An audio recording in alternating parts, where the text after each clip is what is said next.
Man, what a day, huh? It is murder at work. Oh yeah, check out my little Bigfoot.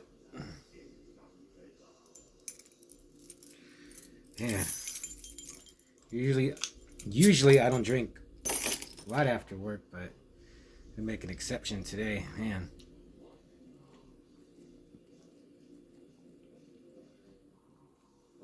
I don't know if you can hear it. Oh, that's good. I'm listening to the Treblinka in the Sign of the Pentagram demo from 1989. So more zines. I keep forgetting to show you that I should be playing his music. My good buddy TZ, he did a zine called T-Zine. He put some of my drawings. He put an ad for another Bloody Tapes. Just a 2-page pamphlet, really, but you get a story about him, some bands he's seen, some comics and art and pictures. Thanks list. So, and you gotta write TZ for T-Zine. I'll put his address in the description below. So I'm gonna review Corrosive Altars issue 5 and issue 6 that I just got like last week, and I've finished it last night. Issue 5 is a couple of years old. Let me see if I can kind of find out. Oh well. He interviews Nocturnal Damnation, Savage Deity, Expulsed Angel.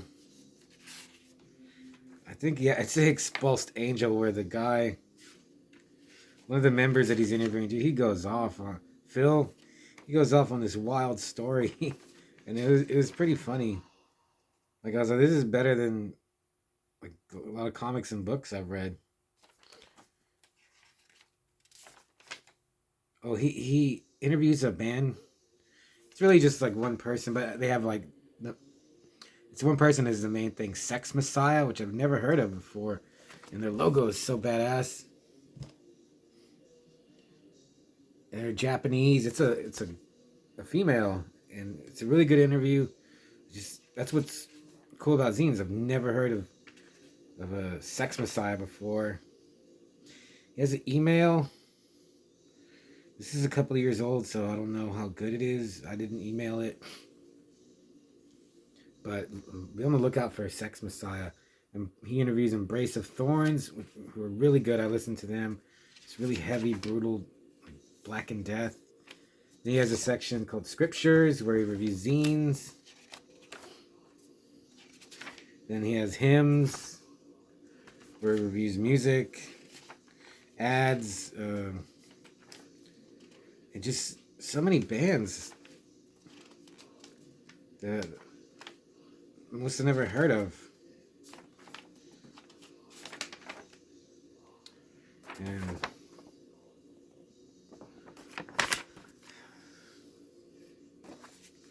the 6th issue is I think it's pretty much brand new. He has an intro.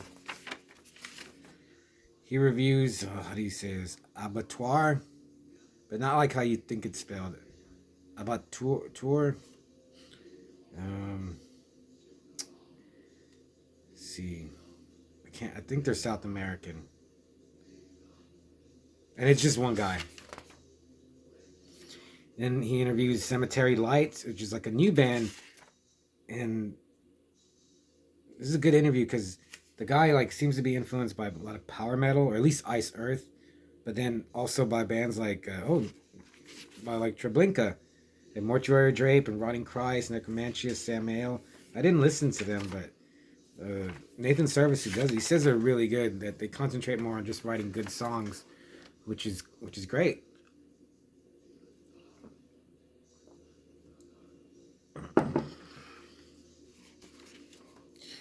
Then he interviews, man, he has a long conversation with the Cemetery Lights guy. Then he interviews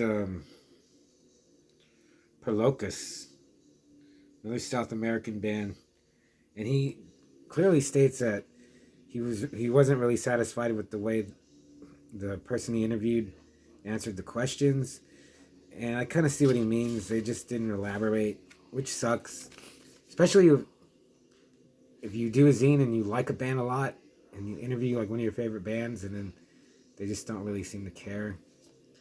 And then he has Sacrifices. That's just reviews, and he doesn't split up like the zines from the albums and tapes and CDs, and he just reviews a lot of stuff. Then he has like a contacts page, but he usually puts the contact right after the review. And what's cool, what Nathan Service does, if he can, he'll put the address, which, wait, no, he did on some of them. But yeah, a lot of people don't give their address anymore. And he reviews all kinds of stuff. But again, I'm not the biggest black metal fan. He just doesn't review black metal.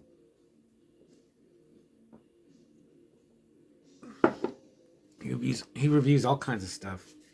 So it's a good eclectic mix. But he's definitely a black metal fan.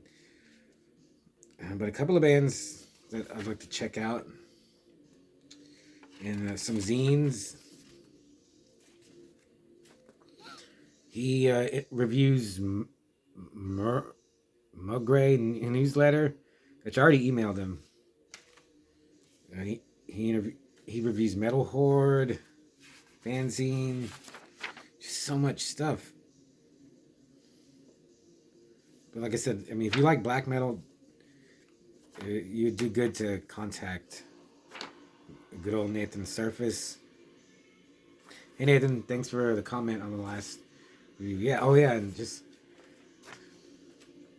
he's changed the fonts from this issue. This issue is pretty new, so I'll put his address and his email, so he'll be easy to get a hold of.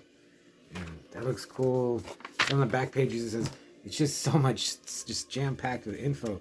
These two issues alone, if you like black metal, Black and Death, Black Thrash, you're gonna find something that you like. He reviews a Pagan Fire release, Ferritron, just so much stuff.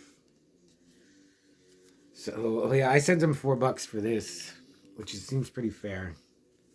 And it wasn't, I mean, that Post-Human zine was good, but this wasn't like a nightmare to read and finish, and like I never felt overwhelmed.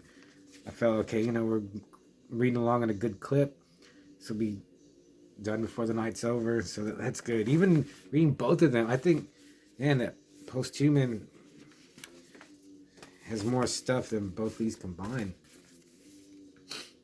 which is good and bad. I don't know when I tore it though. So yeah, Corrosive Altars, Nathan Surface, get in touch. Yeah, he does a good zine. And another thing, he's in America. I've been contacting zines just to trade, and it's really not that many. It's not that many music like death, underground, black metal, thrash, grind, whatever zines. There's a lot of zines in the U.S. Most of them are like, the Personal Zine or Political or VHS stuff. I can't find that many zines, like music zines, that are from America, which is weird. If I find them, if you do one, let me know. But Corrosive Altars, definitely get in touch.